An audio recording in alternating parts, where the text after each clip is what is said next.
자, 안녕들 하세요.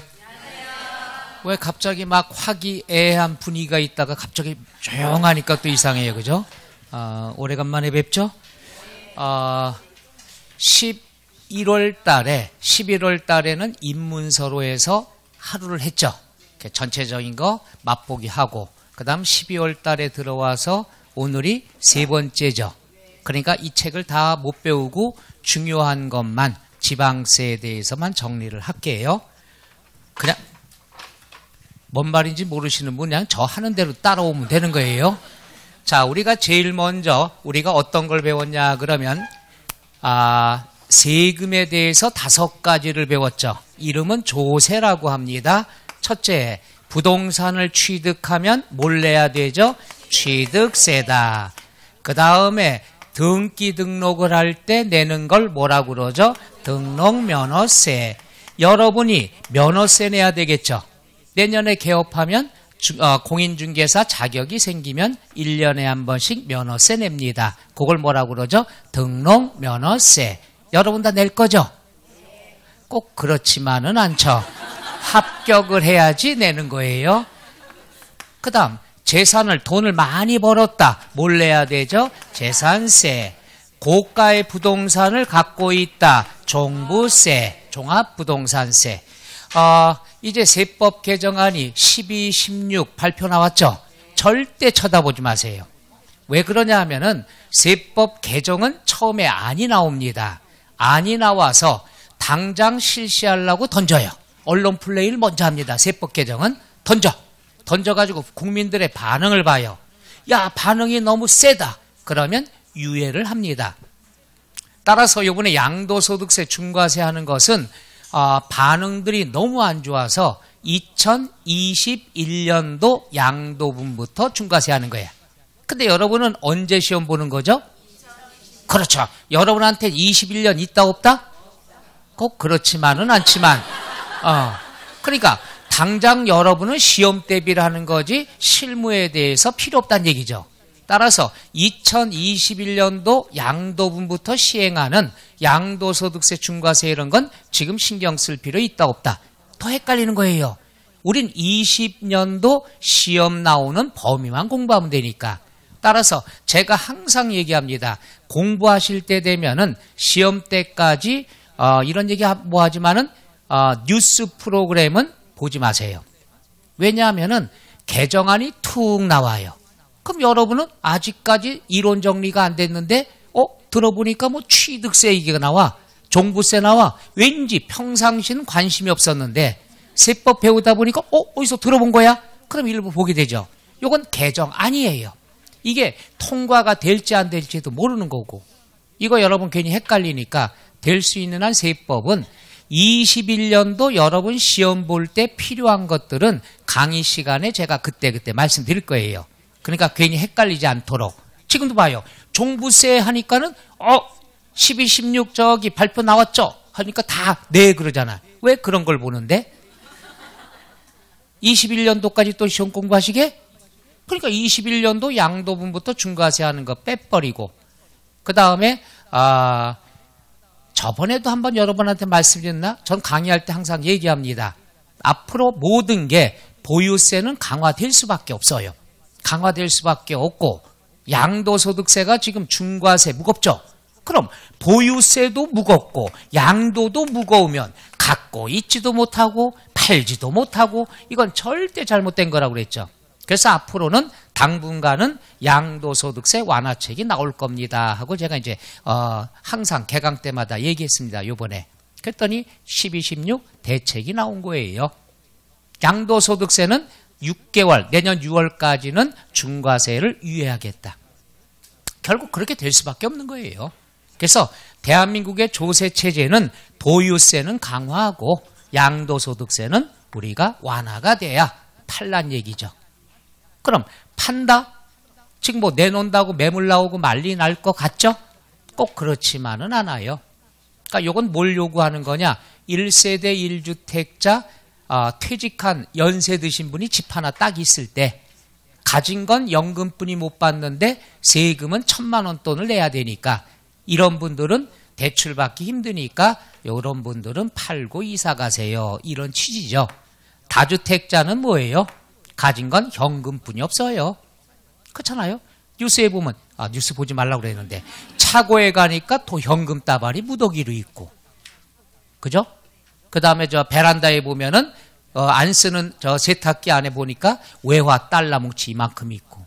그런 사람들은 세금 오르는 것보다 집값 상승이 크니까 있는 사람들은 좀 아니죠.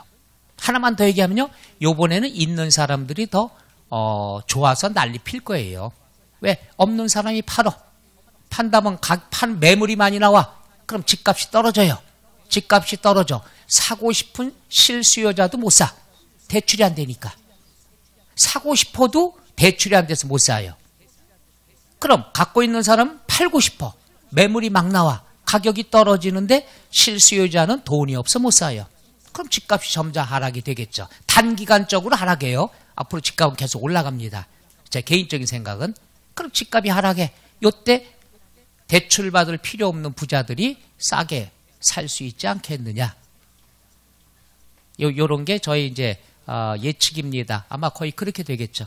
그리고 집값은요, 이 어떤 정책으로 이걸 안정하기는 어마어마하게 힘들어요.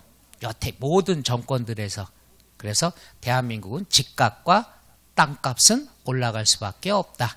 이걸 어떻게 기회를 잘 잡느냐. 요게 그래프가 있어요. 사이클이. 정권이 바뀔 때 바뀌기가 뭐라고 저걸? 그 정권 말기가 되면 알아요. 나도 알아요. 레임덕 현상 때 이런 게 많이 완화가 됩니다. 요때 가장 돈 벌 때예요. 그때 돈 벌고 정권이 바뀌면 부동산 안정을 최고로 칩니다. 그럴 때 이제 사무실 문 좀 닫고 놀러 가면서 카페에서 전화로 컨택하는 거 이렇게 해야죠. 이 사이클이 있어요. 그러니까 요때가 참 여러분이 자격증을 따야 되는 101가지 이유 중에 하나인 거예요. 왜? 내년에 뭐가 되죠? 여러분 공부할 때 총선이에요. 그 다음에 여러분 자격증 따면 대선이에요. 요때가 찬스가 되는 거죠. 그리고 절대로 집값은 이거 녹화되면 안 되는데 실무적으로 본다면 집값은 떨어질 수 없어요. 어떤 정책으로 잡을 수가 없으니까 요때 여러분이 대선 전에 따둬야 된다는 얘기죠. 여러분은 내년이 총선이 아니야 대선이에요. 대선. 각자들이. 그렇죠? 왜냐하면 정부에서 큰 범위로 보면 국가가 되지만 여러분 가정으로 본다면 여러분 자신이 국가예요. 파워 세잖아요. 바깥분 절절 매잖아. 왜? 바깥분은 납세 의무자. 여러분은 국가니까. 바깥분은 여러분한테 세금을 납부할 의무가 있는 사람이니까. 그죠? 잘 해주면 돼요. 그래서 종부세 나왔으니까 지금 여러 가지 종부세는 올라갈 수밖에 없죠. 왜? 공시가격이 있죠. 1년에 한 번씩 국토부 장관이 3월 달에 결정 공시하는 기준금액. 대한민국의 개별 공시지가, 주택가격 이런 것들이 이제 시가에 대해서 지금 80%까지 올릴 예정이. 집값에 80%까지 올라가니까 공시가격이 올라가죠. 거기다 깎아주는 혜택도 다 줄이는 거예요. 그러니까 세금이 올라갈 수밖에 없다는 얘기죠. 올라가도 3배 올라가도 돈 1,000만 원 넘지 않아요. 그런데 2달에 4억, 2억, 1억 이렇게 올라가니까 있는 사람은 현금 부자들은 괜찮다는 얘기죠. 여러분은 종부세에 관심이 있어요, 없어요? 되게 짠하다. 이제 관심을 갖게 되는 거죠. 그래서 결론 얘기하면은 이러한 보유세, 특히 종부세는 아무리 높이 잡아도 집값 상승률을 따라가지는 못합니다. 그렇지만 보유세를 강화하기 위해서 개정안이 나왔고 이게 안 되면 내년 초쯤에 또 한번 터지겠죠. 그렇지만 약할 거예요.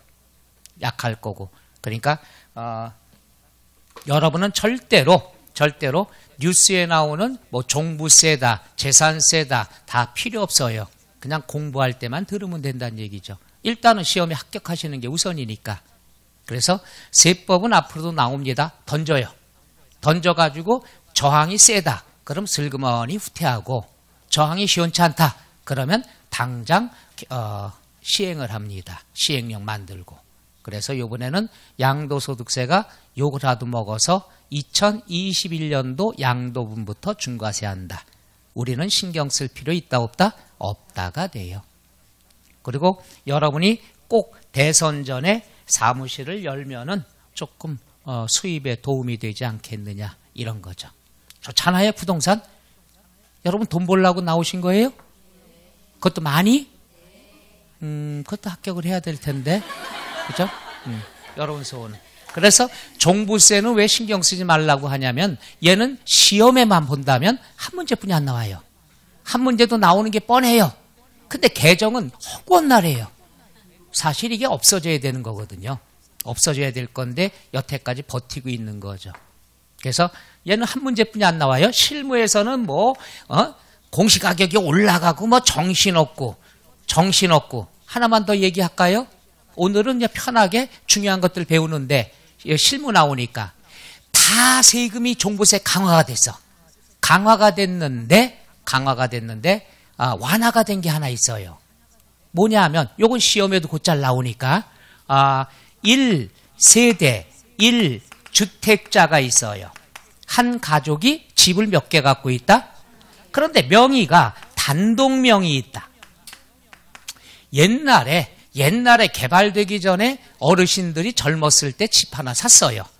그때는 대부분이 누구 명의가 되죠? 남자 명의가 되죠. 그럼 남자 명의가 돼서 여태까지 한 집 갖고 살았던 분들은 지금 다 퇴직하셨죠. 연금 받아 생활하죠. 이런 분들을 위해서 혜택이 이제 완화책이 나온 거예요. 12, 16에. 뭐가 나왔냐 그럼 1세대 1주택자는 투기 목적이에요? 아니에요? 아니니까 혜택을 해줘요. 혜택을 주는데 이 중에서 세액 공제라는 혜택이 있어요.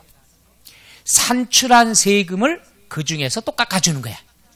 짠하니까. 그냥 뭔지 몰라도 듣기만 하세요. 어차피 잊어먹을 거. 그럼 세액공제인데 두 가지가 있어요. 하나는 뭐가 있냐? 고령자 세액공제. 이것도 바꿔야 돼요. 고령자가 뭐예요? 고령자가. 그러니까 1세대 1주택을 단독 명의로 갖고 있는 어르신들은 대부분이 60세가 넘으셨다는 얘기죠. 근데 실질적으로는 70세 넘은 분이 많아요. 그럼 그 분들을 세금을 깎아주는 게 60세 이상. 60세 보고 고령자라고 그래봐요. 욕 뒤지게 먹죠. 그죠? 옛날에 경로자 했다가 또 바뀐 거예요. 고령자. 그래서 우리는 이렇게 안 할 거예요. 연령별 세액공제. 순화돼 갖고 시험 볼 땐 연령별로 나올 거예요. 실무는 고령자. 그래서 시험 볼 때 잘 보시라고 연령별 60세 이상만 돼요. 그 다음에 65세 이상. 그 다음 70세 이상. 이렇게 갖고 세금을 갖다가 60세부터 65세 미만. 원래 공부하면은 60세 이상, 65세 미만은 들어가요, 안 들어가요? 안 들어가죠. 그러니까 이렇게 공부하지 말아요. 교재는 60세 이상, 65세 미만, 65세 이상, 70세 미만, 70세 이상. 머리 아파. 그냥 60세 이상, 65세 이상, 70세 이상 하면 10, 20, 30% 세금을 깎아줬어요. 이게 언제까지? 2019년 12월 15일까지. 16일부터는 요것이 개정이 됐어요. 개정됐으니까 시험에 나올 수가 있어서 이건 해드리는 게 서비스. 어떻게 개정됐냐? 1, 2, 3. 얼마나 공부하기도 좋아요. 이걸 갖다가 요 공제율은 많으면 많을수록 좋아요, 나빠요? 그럼 좀 왕창 올려주지. 2, 3, 4 이렇게 엊그저께 개정된 거예요.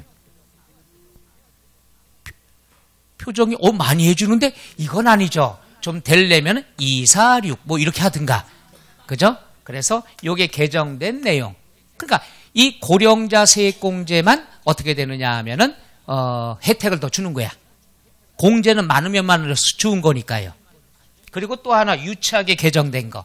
이거 개정됐을 때 욕을 제가 진짜 많이 했는데 뭐냐 하면은 야 나이 드신 분 공제해 줄게. 몇 프로? 1, 2, 3. 최대 몇 프로? 30%까지 했어요.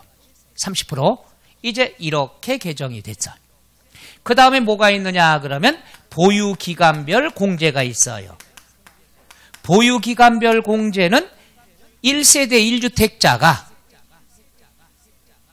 퇴직을 한 분은 여태까지 최하 몇 년 이상 갖고 있을까요? 20, 30년이에요. 그러니까 집 하나 가진 분이 퇴직할 때까지 오랜 기간 보유한 것들은 투기 목적이 아니니까 공제를 더 해주겠다 해서 만든 게 보유기간 공제. 보유기간 공제도 되게 웃겨요. 5년 이상. 무슨 5년 이상 단독명의 된 사람이 있어요. 새로 이사 온 사람도 혜택 주겠다는 얘기죠. 그 다음에 10년 이상. 그래서 올해 또 개정된 게 15년 이상. 요게 추가됐어요. 올해 신설됐어. 그래서 어떻게 됐느냐 그러면 20%. 오케이? 40%. 그럼 몇 프로? 요게 신설됐어요. 50%가 됐어요. 이게 올해 개정된 거예요. 그리고 여기까지 또 올해 또 개정된 거 12월 16일 대책 나온 거 뭐냐? 그럼 예와 예는 중복공제가 돼요. 그럼 최대가 이게 개정되기 전까지 요거 30%, 요거 50%, 이게 40%까지 있다가 40%까지 있다가 요게 신설됐어요. 올해 중복 적용된다고 그랬죠. 그럼 신설되기 전에는 30% 최대, 요거 40% 최대, 그럼 몇 프로 최대? 70%까지 해줄 수 있잖아. 그랬어요. 근데 요게 신설됐잖아. 올해. 올 초에 신설됐어요. 신설됐으면 최대 몇 프로? 30%. 요거 몇 프로? 50%. 중복적 이거 새로 생겼으니까 최대 몇 프로? 80%인데 70%로 고정. 개정을 하지 말든가. 그죠? 아무 의미가 없어요. 이거 생긴 의미가 없다는 얘기죠. 그런데 요번에 또 바뀐 거야. 또 바뀐 게 뭐 바꿨냐? 요거 최대 몇 프로? 40%. 요거 최대 몇 프로? 그럼 몇 프로? 그런데 80%로 바뀌었어요. 10% 꼭 빼서요.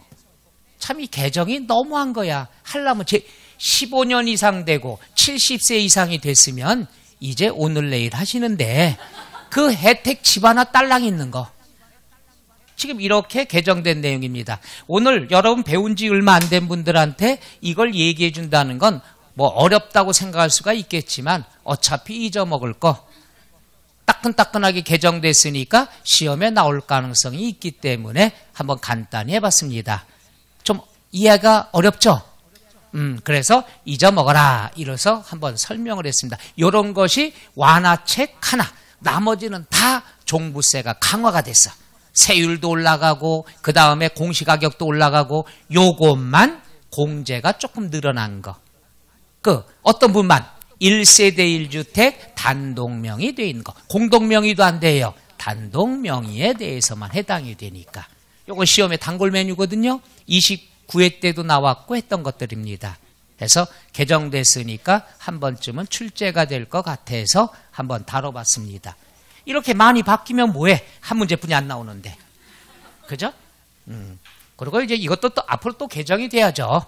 9억 초과입니다. 1세대 1주택자는 9억까지는 재산세 내고 9억 초과돼야 종부세 내거든요. 9억의 개념을 바꿔야죠. 지금 애지간하면 9억 넘는 데가 많죠. 그죠? 여러분들 집도 9억 넘나? 갑자기 오늘 짠한 분위기예요. 그러니까 이 공시가격도 종부세 부담되는 게 9억은 너무 약하다는 얘기죠. 올라가야죠. 그래야 국민들, 서민들의 혜택을 준다. 이런 게 종부세 개념이에요. 이건 나와서도 안 되는 세금이었었는데 보유세가 너무 강화가 됐다. 근데 앞으로 어느 정권이 들어와도 강화책은 나온다는 얘기. 그럼 양도를 줄였으니까 이제 6개월 유보했으니까 양도에 대한 비율이 부담이 줄어들었으니까. 근데 이제 그거 지나고 나면 2021년도부터는 양도세가 강화가 됐죠. 거주 요건도 들어가고. 그 다음에 장기 보유, 오랜 기간 보유하면은 특별히 공제해 주는 게 있거든요. 주택에서. 이게 8%에 1년에. 그러던 것이 4%로 내려가요. 거주를 안 하면 4%. 거주하면 8%. 그러니까 네가 집을 사면은 임대 놓지 말고 네가 들어가 살아라 이거예요. 그래야 투기를 막을 수 있으니까. 왜 너 비싼 거 사놓고 세를 주고 너 월세 사느냐? 그러니까 샀으면 네가 들어가 살아라.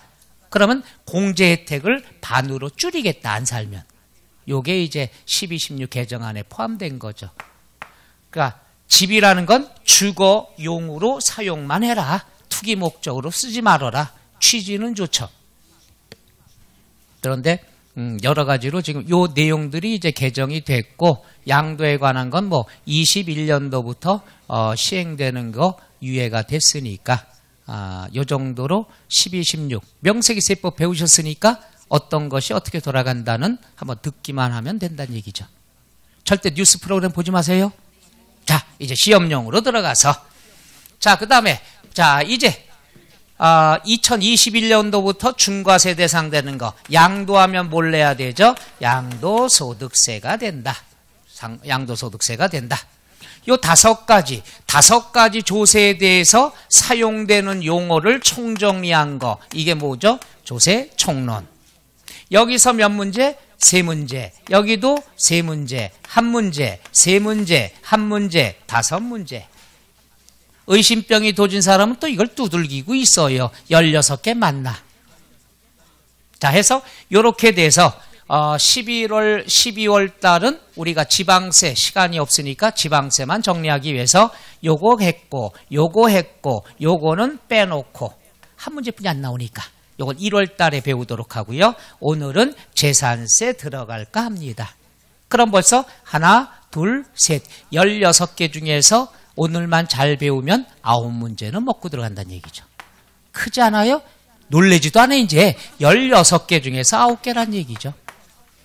요 국세는 좀 내비로 두고 혹시나 시간이 되면 할까 하는데, 시간 없으면 국세는 1월 달에 여기서부터 다시 또 들어갈 겁니다. 그래서 가볍게 들으시라는 것. 오케이? 자, 그래서 등록면허세는 넘어갑니다. 1월 달에 해드리고, 여러분 갖고 있는 교재 190쪽.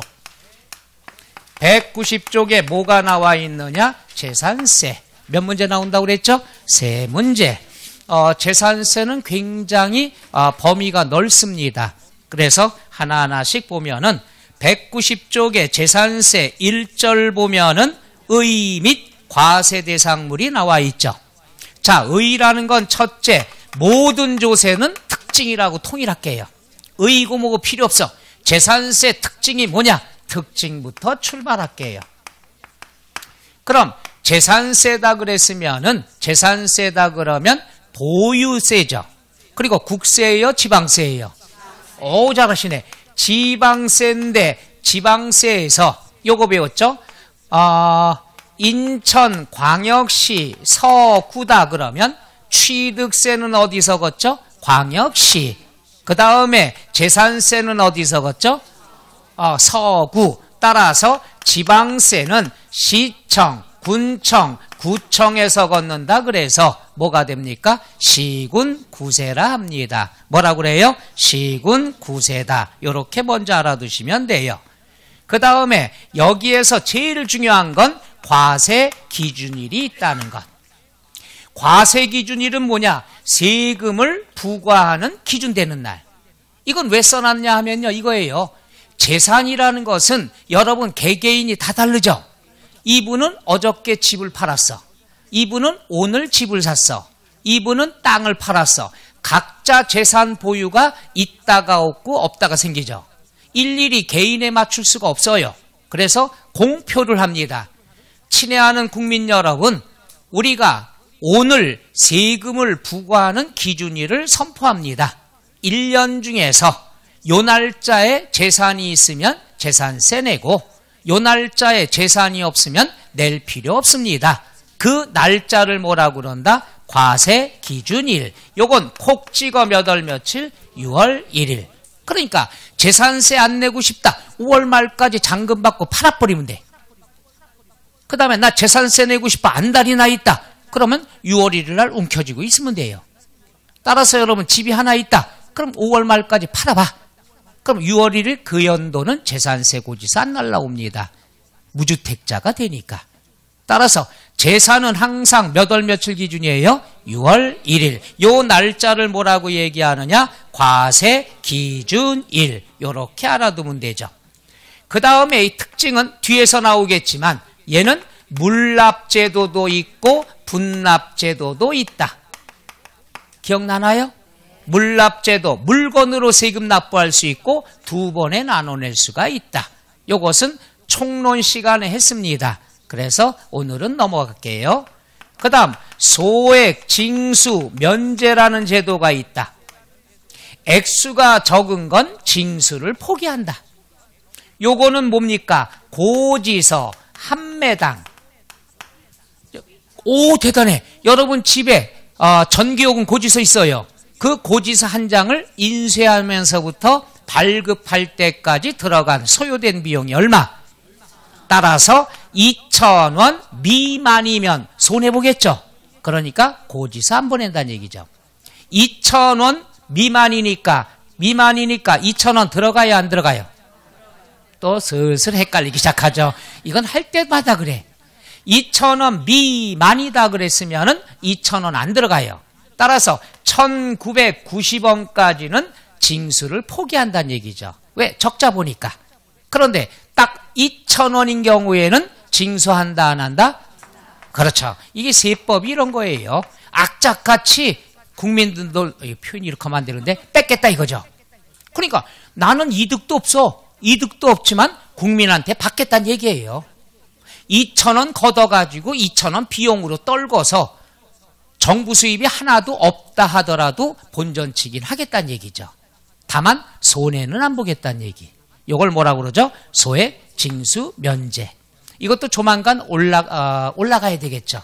지금 아마 2,000원 더 들어갈 것 같은데 옛날 거 그대로 끝. 요 특징. 이건 무조건 알아둬야 되는데 이게 맨 마지막 단원에서 또 나옵니다. 그래서 얘만큼은 무조건 신경 써야 됩니다. 자, 밑줄 한번 칠까요? 190쪽에 나와 있는 이 박스 밑에 특징 나와 있죠. 특징 괄호 1번에 동그라미 치세요. 토지. 토지는 소유자별로 합산과세하는 동그라미 인세. 토지를 제외한 과세 대상물은 개별과세인 동그라미 물세다. 좀 이따 과세 대상에서 설명해 드릴 겁니다. 그 다음에 2번 재산세는 몇 월 며칠? 6월 1일. 6월 1일 요 날짜를 뭐라고 얘기하죠? 과세 기준일. 그 다음에 괄호 3번. 괄호 3번은 맨 끝에 괄호 무슨 징수한다? 보통징수. 얘는 때 되면 고지서 날라오죠. 고지서에 의해서 걷는 걸 무슨 징수로 한다? 보통징수. 그 다음에 괄호 5번. 괄호 5번은 1,000만 원 초과하면 물납. 물건으로 낼 수 있는데 물건은 어디 있는 것만 괄호가 된다? 관할구역 내 부동산만 됩니다. 6번 500만 원 초과하면 분할납부 몇 개월 이내? 2개월 이내 나눠낼 수 있다. 7번 재산세는 소액징수면제 얼마 미만? 2,000원 미만. 2,000원은 징수한다 안 한다? 확실해요? 더 하려다가 불안해서 안 되겠어. 자, 해서 첫 번째 특징. 두 번째는 과세 대상입니다. 과세 대상. 세금을 부과하는 대상. 그럼 어떤 걸 갖고 있어야 재산세 내냐 이거죠. 자, 칠판 갖고 있어서 여기 원장님 재산세 내요? 아니죠. 책상 아니죠. 그러니까 어떤 물건을 갖고 있어야 내느냐. 자, 보자. 손가락 몇 개예요? 이거 누구 거예요? 내 거요? 여러분, 이건 내 거야, 내 거. 갑자기 소름이 돋았어. 이게 왜 여러분 거야? 아주 자연스럽게 내 거 이래요? 내 거, 내 거. 그럼 요 과세 대상은 5개가 있어요. 몇 개 있어요? 5개. 이게 내 거니까. 그럼 첫째는 뭐가 있느냐? 토지. 두 번째는 건축물. 세 번째는 주택. 네 번째는 선박. 다섯 번째는 뭐가 있죠? 항공기. 5개뿐이 없어요. 그럼 여기서 알아두셔야 될 게 주택 주택하고 건축물이 따로따로 나올 때 있고 합쳐 나올 때 있어요. 재산세, 취득세는 건축물 안에 주택이 포함되어 있어요. 그래서 취득세 과세 대상 15개라고 그랬죠. 그럼 재산세는 따로 나와서 몇 개가 되죠? 5개. 그러니까 여기 건축물 안에는 주택이 포함되지 않아요. 그럼 우리 상식적으로 한번 해볼까요? 우리가 말하는 건축물이라는 건 용도에 따라 3가지가 있습니다. 하나는 주거용, 또 하나는 영업용, 또 하나는 공장용. 건축물은 딱 3가지뿐이 없어. 이거 그냥 딱 고정이 돼 있어요. 주거용은 주택이라고 하고요. 따라서 얘는 따로 별도로 처리합니다. 영업용은 뭐예요? 그렇죠, 상가 건물. 공장용은 뭐예요? 거봐, 자신이 없잖아. 맞는데도. 공장용은 공장이죠. 공장용 건축물. 따라서 재산세에서는 건축물을 둘로 나눠요. 주택하고 일반 건축물로 나눈다는 것. 그래서 주택을 따로 취급해요. 왜 그러냐 하면은 주택이 뭐죠? 주택이? 자, 여러분은 성인고시학원이에요. 주택이 뭐냐고 물어보면 대답은 할 수 있어야 될 거 아니야. 주택이 뭐예요? 사람이 사는 것. 그럼 바퀴벌레가 사면? 그렇죠. 꼭 주택은 이렇게 쉽게 생각하세요. 주인이 맨날 먹고 자는 집을 주거용이라 한다. 이렇게 보면 돼. 주인이 맨날 먹고 자는 집. 요건 나중에 종부세 할 때 도움이 됩니다. 따라서 종부세는 주인이 맨날 먹고 자는 집만 종부세 내요. 그건 나중에 또 해드릴게. 그래서 재산세 과세 대상은 5개뿐이 없어요. 이건 고정이에요. 자, 뭐뭐 있습니까? 시작. 토지, 건축물, 주택, 선박, 항공기. 이 5개 재산을 갖고 있어야 재산세 내요. 그럼 시험엔 어떻게 나오냐? 박스로 해서 여러 개 나열하죠. 여러 개 나열하고서 과세 대상은 몇 개인가? 이렇게 나오죠. 에이, 저런 게 문제가 어디 있어? 여기 다 나왔는데 5개뿐이 없는데. 이렇게만 내면 얼마나 좋아요. 실제 기출문제입니다. 뭐가 나왔냐? 뭐가 나왔나? 과수원. 혼란이 오기 시작한 거예요. 과수원을 갖고 있으면 재산세 내요, 안 내요? 왜? 그렇지. 바로 그거예요. 실제 기출문제. 지금은 대답 다르죠? 엄청 많이 틀렸어요, 여자분들. 그 다음에 뭐가 하나? 골프 연습장. 골프 연습장. 과세 해요, 안 해요? 왜?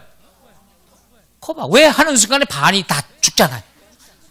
이거는 뭐예요? 야외다 그러면 토지가 되겠고 실내다 그러면 건축물이 되죠. 여기까지 넘어간다 이거야. 근데 요 앞에다 뭐라네? 20타석 이내의 이렇게 나왔어요.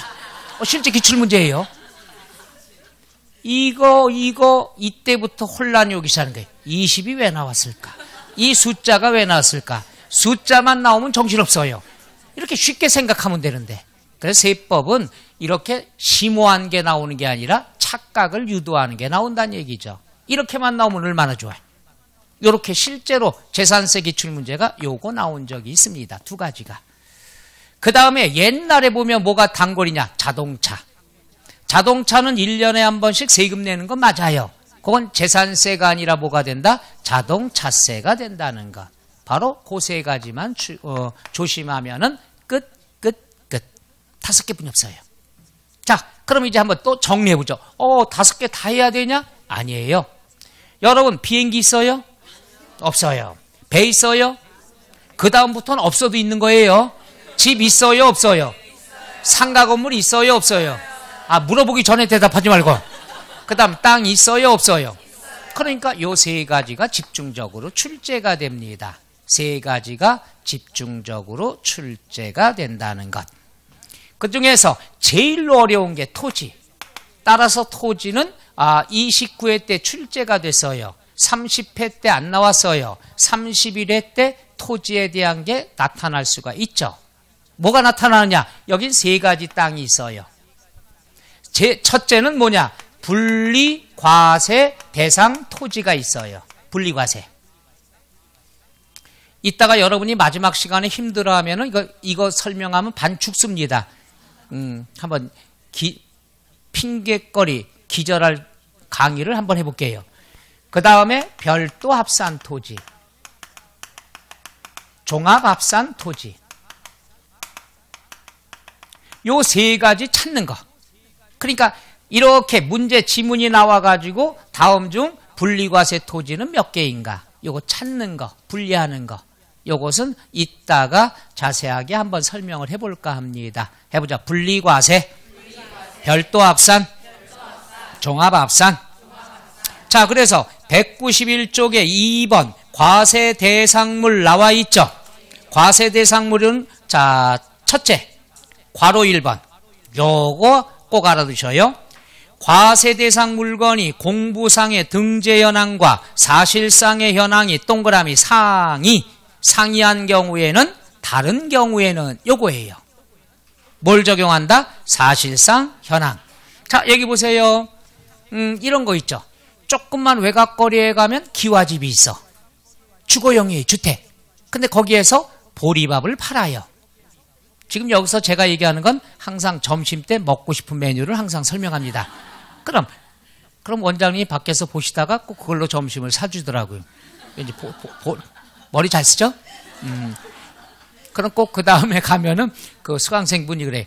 보리밥 드셨어요? 이렇게 얘기하더라고요. 먹었으면 기분 좋아서 네 이러고, 못 먹었으면 못 먹었어요. 자, 그러면 우리가 그 주거용으로 돼 있지만은 영업용으로 사용하고 있죠. 그럼 공부상으로는 주택이에요. 근데 사실상은 영업용이에요. 그럼 뭘 적용한다? 그렇죠. 그건 주택으로 볼 수 없어요. 1세대 1주택 비과세도 못 받습니다. 영업용 어디로 들어간다? 건축물이 들어가는 거죠. 이해가시겠어요? 제일 중요한 게 이거야. 별 표시는 절대 하지 말아요. 왜? 이게 올해 출제됐으니까. 소리는 또 뭐예요? 난 재밌어 죽겠구만. 이게 굉장히 중요한 거거든요. 항상 우리가 공부상에 등재된 현황과 사실상 사용하는 거에 상이 서로 다르면 뭘 적용한다? 사실상. 요거는 왜 강조하느냐? 나왔는데 재산세에선 나왔지만 양도소득세는 안 나왔다는 얘기죠. 재산세와 양도 똑같습니다. 공부상의 현황과 사실상의 현황이 다르면 사실상을 적용한다. 그럼 봐요. 갖고 있을 때 주거용인데 보리밥집을 쓰면 영업용으로 세금이 나오겠죠. 팔아버리자. 그걸 팔았어. 팔았으면은 주택의 양도가 아니라 뭐의 양도죠? 건축물의 양도. 세금이 더 세다는 얘기죠. 그래서 갖고 있을 때나 재산세나 양도소득세는 공부상의 등재 현황과 사실상의 현황이 다르면 무엇을 적용한다? 사실상. 재산세 나왔죠? 양도는 안 나왔어. 나올 수 있죠. 그래서 우리가 실무에서 이렇게 얘기합니다. 농지예요. 공부상으로 농지로 돼 있어. 농사 안 짓고 있어요. 농사 안 짓고 있다. 그러면 뭘로 봐야 돼요? 그렇죠. 토지로 봐야 되겠죠. 주택은 세금이 쌉니다. 그러니까 얘도 똑같은 거예요. 6월 1일 날 농지야. 6월 1일 날 농사 안 짓고 있어. 그럴 땐 농지로 볼 수 있다 없다? 없다. 그럴 땐 나대지 정도로 본다는 얘기죠. 세금이 더 세진다는 얘기예요. 그러니까 재산세는 6월 1일 기준으로 하는 거고 양도소득세는 언제 기준일까요? 몇 월 며칠? 바깥분 생신이셔? 양도소득세는 양도일 현재. 오늘 잔금 받는데 농지가 아니야. 그러면 고날이 되는 거죠. 왜 웃는데? 에? 헷갈렸어요? 양도를 5월 1일에 맞춰서 해? 그러니까 이런 게 여러분 착각을 유도하는 거예요. 쉽게 생각해. 모든 기준이 언제냐? 재산세는 매일 바뀌니까 그냥 6월 1일 고정시켜놨고 양도는 정해져 있으니까 양도일 현재의 용도를 보면 되는 거고 5월 1일 no? 그렇잖아요. 우리가 생각하면 뻔한 거 아니야. 언제 기준이냐? 양도니까 양도일 현재.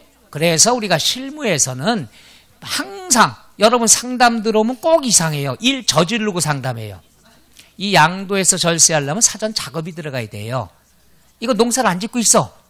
귀찮아서. 양돈 해야 되겠어. 그럼 당연히 이걸 농지로 만들어줘야죠. 그냥 묘목 좀 몇 개 심어놓고 그 다음에 농약 빈 봉지 얻어다가 영수증 갖다 놓고 사진 찍어놓고 이렇게 해야 나중에 농사를 갖다 몇 년간 안 짓고 있어도 양도소득세를 농지의 양도로 해서 비과세 받을 수도 있는 거예요. 이렇게 해놓고 작업을 해놔야지 꼭 일 다 저지른 다음에 나한테 상담하면 나보고 탈세하라는 거 뭐예요. 그렇죠? 그래서 항상 양도할 거다 그러면 그 전에 세금 절세하기 위해선 작업이 들어가야 된다는 것. 그런 것들을 아셔야죠. 꼭 닥쳐서 하면 골치 아프다는 얘기죠. 그래서 세법은 항상 그때그때 다르고 미리 사전 작업이 필요한 거다. 이렇게 보시면 되죠. 오케이? 그래서 우리가 나와 있는 것들을 보면은 이렇게 된다. 5개 중에서 우리가 3가지만 집중적으로 출제가 돼요. 이거 없는 사람들 많은데 관심도 없는데 공부할 필요가 없잖아. 그래서 이 5가지 중에서 이번 연도는 토지에 대해서 집중적으로 나오지 않겠느냐. 이게 제일 어렵습니다. 혹시나 옛날 분들 계시면 아시겠지만 옛날에는요. 재산세에 토지가 없었어요. 얘가 없었어. 얘는 너무 중요하니까 따로 세금을 만들었어. 그게 종합토지세라고 종토세라고 들어보셨나? 됐어요. 그것이 없어지고 재산세에 들어간 거예요. 그러니까 얼만큼 토지가 중요한가 알겠죠. 그래서 제가 실무 특강할 때도 토지에 대한 걸 특강해주면 그렇게 좋아해요. 왜? 일단 수수료가 괜찮으니까. 근데 너무나 공부할 게 많아서 힘들어서 그렇죠. 자, 그래서 괄호 1번 공부상의 등재 현황과 사실상의 현황이 다르면 뭘 적용한다? 사실상 현황. 그건 체크해 놓는 게 낫죠. 올해 나왔으니까 내년엔 나올 확률이 적다는 거. 뭐라고 나왔나? 이따가 한번 해드릴게. 요게 문제가 나왔는데 이렇게 해서 옳은 것을 찾아라 이렇게 했어요. 옳은 거. 올해 시험에. 근데 여기는 공부상과 사실상이 다르면 공부상을 적용한다. 이렇게 나왔어요. 맞아요? 틀려요? 항상 나올 게 뻔하잖아. 그게 출제가 됐다는 것 보시면 되고 뒤로 넘어가서 192쪽에 2번 과세대상물 종류 이렇게 나와 있죠. 제외 자동차는 아니라고 그랬죠. 그럼 박스에 왼쪽에 구분이라고 되어 있는 거 있죠. 그것만 밑줄 치면 돼요. 토지, 건축물, 주택, 선박, 항공기. 그 옆에 나와 있는 건 절대로 보지 마세요. 그렇다고 액수 칠 건도 뭐노.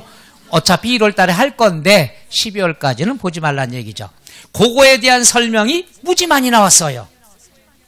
191쪽에 괄호 1번 토지, 괄호 2번 건축물, 그 다음에 193쪽에 괄호 3번의 주택, 그 다음 194쪽에 선박, 항공기 설명이 이렇게 나와 있죠. 그건 쳐다볼 필요 있다 없다? 없다. 그냥 5개 있더라. 끝. 요렇게만 공부하시면 됩니다. 해보자. 과세대상. 그 다음 196쪽에 과세대상의 구분 이렇게 나와 있죠. 이것이 바로 토지에 관한 거. 제일로 어려운 거. 제일로 어려운 건데 요거에 관한 것을 과연 12월 달에 해드려야 되는가 걱정이 많이 앞서는데 한번 해볼까요 우리? 기절할 준비되어 있어요. 왜요? 한번 해보면 되죠. 그게 196쪽부터 어디까지 나왔냐 그러면 너무 많아요. 보는 순간 기절해요.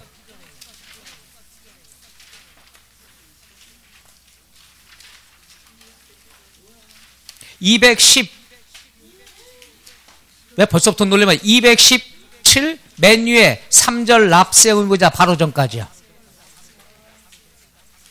그러죠? 요것도 제가 정리를 딱 세 토막으로 나눠서 해드리면 돼요. 너무 겁먹지 말고요. 매도 일찍 맞는 게 낫다고. 이게 재산세 가장 중요하고 어려운 거니까 어려운 거 한번 해보자고요. 여러분 머리를 한번 믿어보자고요. 제가 옛날에 한번 얘기했죠. 교회는 안 다니지만 하늘에선 여러분한테 능력을 갖다 하나씩 꼭 줬다고 그랬죠. 거울 준비됐나요?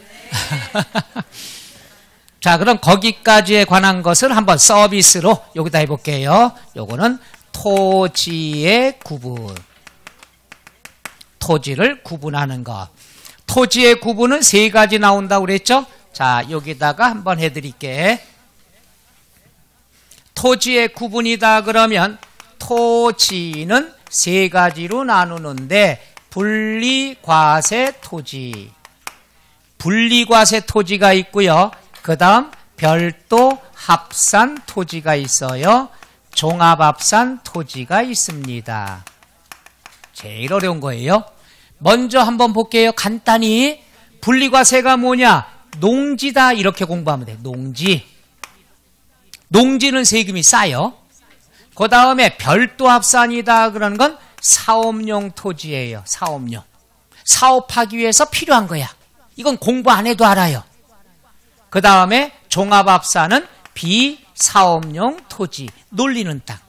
이렇게 접근하면은 일단 쉬워요. 분리과세는 뭐다? 농지. 농지 분리과세. 그 다음 별도 합산은 사업용. 놀리는 땅은 뭐가 되죠? 종합합산. 이렇게 나누는 거예요. 용도에 따라. 그럼 이게 이해가 안 가면 간단하게 볼게요. 과세, 우리 공식 하나 가르쳐 드렸는데 기억나시나? 됐어.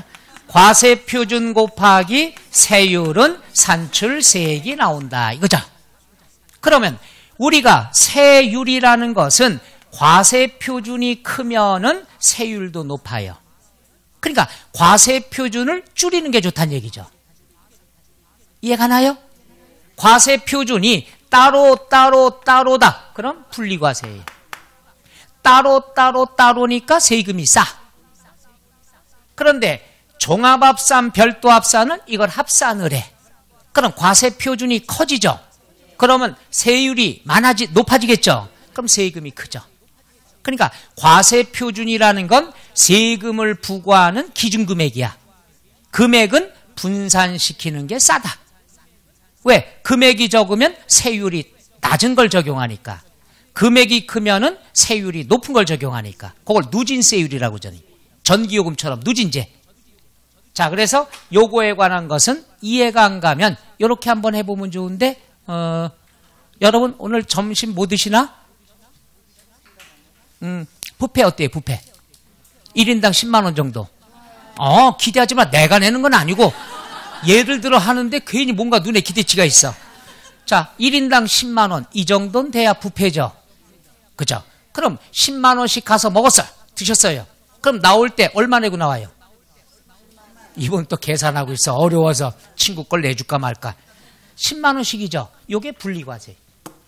각자. 그러니까 세금이 10만 원뿐이 안 돼. 그런데 어느 날 갑자기 우리 누나가 자, 오늘 저 남편이 월급 탔으니까 퇴직금 받아왔으니까 여자분 건 내가 내겠습니다. 여자분이 100명이야. 그럼 나올 때 얼마 내요? 100만 원. 분리과세보다 많죠. 근데 또 이 친구가 저가 오늘 남자인데 내년에 군대 갑니다. 오늘 쏠게요. 남자분 건 얘가 써요. 200명이야. 얼마예요? 200만 원. 그럼 분리과세는 각자 내는 건데 이게 별도 합산이에요. 별도로 여자분 것만 합치는 거야. 별도로 남자분 것만 합치는 거야. 토지도 별도 합산 대상 토지가 있어. 그것만 더 해줘. 이해가요? 그러니까 분리과세보다 조금 액수가 크다는 얘기죠. 근데 그 다음날 축하해요. 이분이 우리 남편이 명예퇴직했어요. 슬퍼요. 오늘 내가 쏠게요. 여기 있는 분 걸 다 쌌어. 300만 원 들었어. 다 더하니까 뭐가 돼요? 종합합산 개념이 되는 거예요. 그러니까 따로 분리과세. 액수가 적으니까. 그 다음 일부 대상만 더해줘. 별도 합산. 별도로 더한다는 얘기죠. 종합합산은 이 사람 저 사람 할 것 없이 전부 더하니까 뭐가 된다? 종합합산. 제일 클 수밖에 없다는 얘기죠. 이렇게 접근하면 좋아요. 그래서 쉽게 농지는 싸구나. 그 다음에 사업용은 조금 더 비싸구나. 비사업용 놀리는 땅은 제일 비싸구나. 이렇게 먼저 접근하셔야 이해가 가기 쉽다는 얘기죠. 뷔페 안 가봐서 잘 기억 못하나요? 그럼 오늘 당장 가봐요. 그래서 일단 처음에 토지를 그렇게 접근하면 무지무지하게 쉽습니다. 페이지 이만큼 다 필요 없다니까 이따 세 토막으로 나눠서 설명해 줄 거예요. 기본적인 것만. 농지는 뭐가 된다? 분리과세. 사업용은? 놀리는 땅은? 그렇죠. 그 나중에 양도할 때 되면 뭐예요? 요거를 요런 식으로 바꿔서 우리가 작업을 하면 세금을 싸게 매길 수 있다는 얘기죠. 그거는 10분 뒤에. 요것만 지금